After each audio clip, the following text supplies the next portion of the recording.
We're less than a month out, and we've got a ton of Mortal Kombat 1 news to cover, including massive new details on Mortal Kombat 1's new single-player content, an updated character roster with some potential villain insight, new accessibility features, a complete and up-to-date list of all the game modes included in the game, and more. So let's waste no more time and get right into it.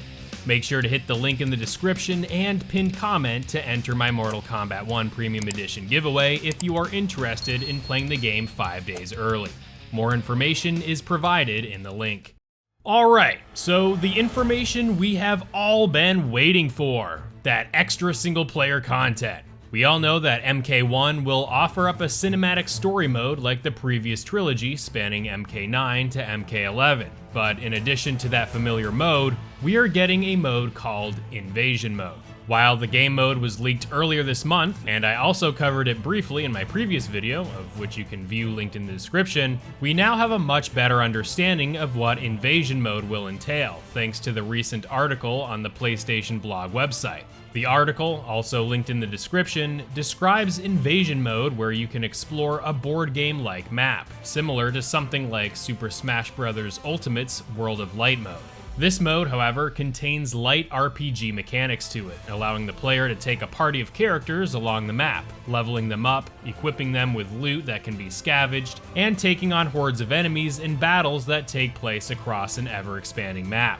Each character in your party has stats pertaining to health, attack, special, defense, and agility, while also containing a talisman slot and relic slot for extra customization. This mode is said to take us across a number of Mortal Kombat 1's vast and diverse realms, something I am incredibly excited about. While this board game style may not be as adventure-like as Mortal Kombat Deception's Conquest mode, in which you could traverse a fully 3D environment, striking up conversations and fights with locals of each of the realms while unearthing its secrets, MK1's Invasion Mode seems to be somewhat of a spiritual successor to that mode with heavy nods to its 3D MK heritage. While traversing the realms, we will be able to unlock in-game currency known as Dragon Crystals, concept art, skins, and more, serving double duty as not just a single-player mode, but also the game's version of the Crypt. NetherRealm Studios promises to keep Invasion Mode constantly updated, offering a variety of goodies and unique battles throughout the lifespan of Mortal Kombat 1. With the title Invasion, the mode focuses on different invading factions attempting to conquer the realms, where the PS Blog article gives an example of Scorpion from a different timeline invading the new era established in MK1. Each of these invaders will be displayed whenever in the game mode, and each invasion comes with a unique challenge, fights, etc., and rewards players with more unlockables. While traversing through the Invasion Mode, we'll encounter different minigames, from classic arcade towers to classic Mortal Kombat mainstays like Test Your Might. Thanks to the ESRB rating for the Singapore rating of the game, we can better assume that the decapitated head defilement minigame from MK9's Test Your Strike will undoubtedly be a variant here in the new Invasion Mode. In all, Invasion Mode seems to be a promising addition to the more recent Mortal Kombat games, serving double duty as a single-player board game adventure mode with crypt-like functionality where engaging in this mode seems to unlock most of the game's treasures and extras. While I do have some suspicions that this may be quite a grindy mode with the in-game currency coming into play in a big way, with perhaps level gating certain areas of the mode to those who have higher level characters and loot, this mode just makes me super happy that we can finally revisit MK1's awesome and diverse realms outside of the story mode. I'm really interested in learning more about this mode, something that we'll probably only learn more about when the game launches next month, but I want you to let me know in the comments what you think about the Invasion Mode.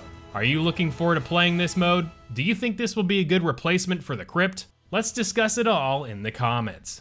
Introduced at Gamescom happening over in Germany, we have a few new characters to add to our almost full list of playable fighters and cameo fighters. The stars of the show are undoubtedly General Shao Kahn and Sindel finally being confirmed after she was spotted all the way back for a split second during the Summer Games Fest events in early June.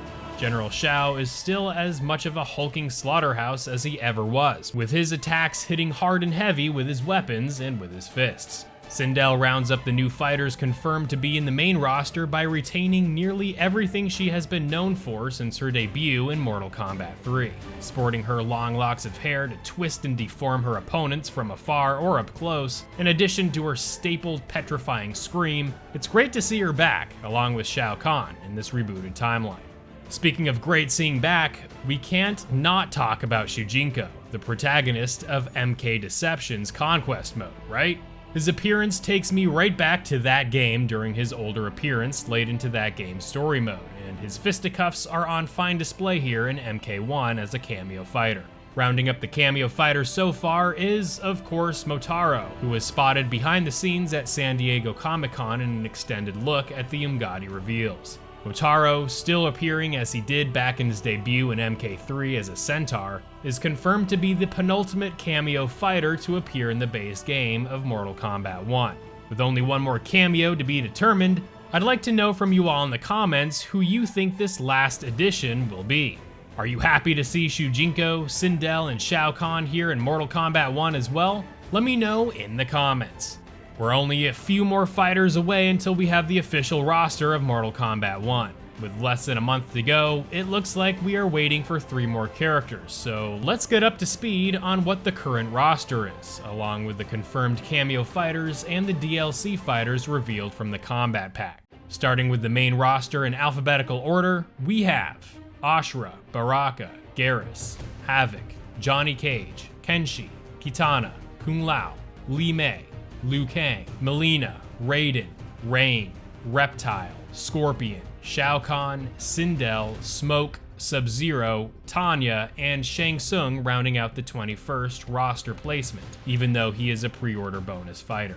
Confirmed for the cameo fighters in the base game, we have Cyrax, Darius, Frox, Goro, Jax, Kano, Kung Lao, Motaro, Serena, Scorpion, Sector, Shujinko, Sonya Blade, Striker, and Sub-Zero.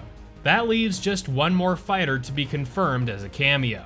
Let me know who you think this lone spot is reserved for in the comments below. Getting into the Combat Pack 1 DLC, we have 6 main roster additions and 5 additional cameo fighters. The main roster additions are Ermac, Homelander, Peacemaker, Omni-Man, Quan Chi, and Takeda, with the 5 additional cameo fighters as follows: Johnny Cage, Chameleon, Mavado, Farah, and Tremor. That is a ton of fighters, and we are still waiting for the final 3 main roster fighters, so even more heavy hitters are likely to be announced really soon. I'm gonna list this as a spoiler warning for those who haven't seen IGN's newly released opening moments of Mortal Kombat 1, where we see some of the game's antagonists appear, but these characters may have a say in the rest of the roster. Still here? Alright, so we see that Shang Tsung is definitely playing his role as a villain from this new footage, showing up as a con artist selling fake elixirs as an old man. But we can potentially see who the big villain of the game is when we see who looks like Kronika approaching him, promising Shang Tsung to become the all-powerful sorcerer he used to be. I'll leave it at that, but this figure definitely suggests Kronika has a large role to play in the story, yet I still think this may be a red herring as to who the ultimate baddie of this game will be. Let me know your thoughts on this, cause I just have a feeling she's not the big baddie here. Getting back to the main roster, I'm definitely keeping my fingers crossed for Anitada in particular, but I'm curious to hear what you all think about the last 3 main roster entries in the comments. I know we have Goro in there as a cameo, but it would be badass to see Kintaro make up the final slot for the cameo fighters, or even as a main roster addition. Team Kintaro all the way, baby.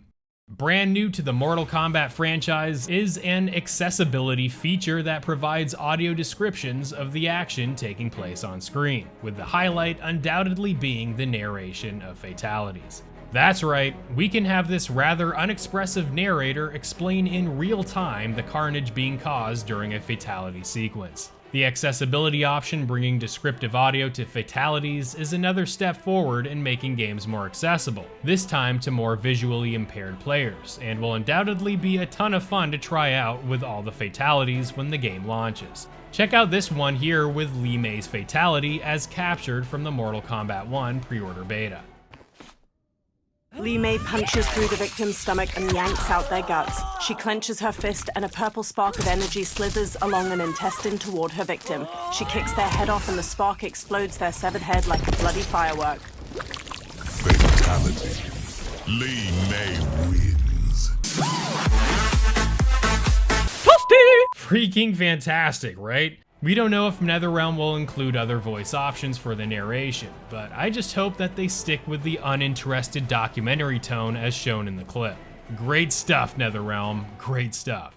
So, it looks like Mortal Kombat 1 will encompass a plethora of game modes, from the game's story mode to the invasion mode, battle towers, to the online modes with various new and old minigames being found within the new single-player invasion mode that also serves as this game's crypt. There is a lot of content here to explore when the game launches on September 19th, but you can play the game 5 days earlier on September 14th if you get the Premium Edition.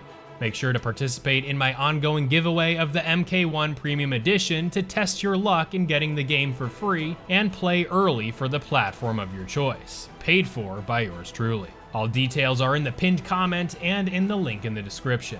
Watch this video if you are interested in learning more about Mortal Kombat Shaolin Monk's cancelled sequel, and stay tuned to the channel for more updates on Mortal Kombat 1 as we approach the game's release. Thank you all for the awesome support, and I will see you real soon in the next one.